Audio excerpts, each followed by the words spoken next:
In Honduras, as in many places in Central America, there are hundreds and hundreds of villages with little girls just like this who have no access to clean water every day.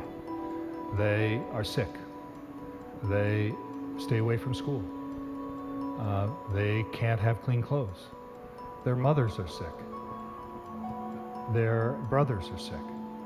It's impossible for them to really lead normal lives, let alone lead lives which give them the opportunity to aspire to change the countries that they are in, to develop and grow and become beautiful young citizens.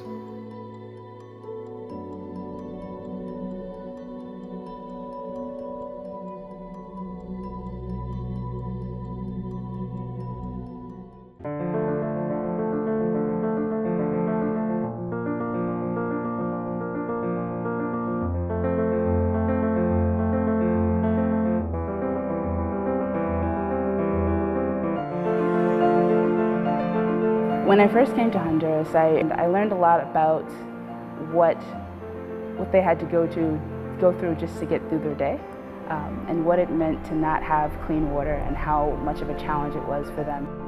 I realized that we would see what the on-the-ground challenges were for water treatment implementation. But I think I was sort of shocked by all the challenges that actually arose, whether it was from getting to the sites, or the fact that there was no electricity in the area. Just the sort of challenges were compounding on top of each other. So bringing clean water to them was especially impactful.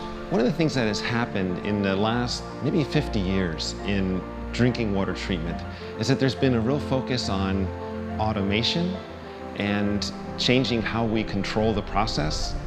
But the fundamental treatment processes haven't really changed that much. What we've done is in one fell swoop said, let's design plants that don't use any electricity. And by adding that constraint, that got rid of all the automation, got rid of all that complexity, and gotten it down to an incredibly simple design with very few moving parts. And so those plants can keep on running year after year.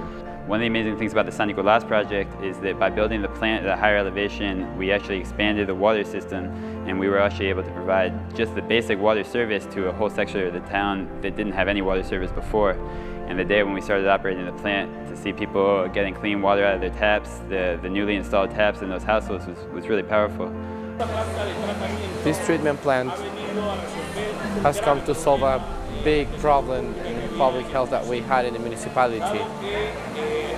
Since now that it has been treated, the presence of diarrhea diseases has decreased to the minimum. In many parts of the world, you turn on the tap, water may not be there, or if it's there, running from the river could be fouled with mud and bacteria and every kind of effluent. You don't know. And that was the situation in some of the towns that we saw in Honduras.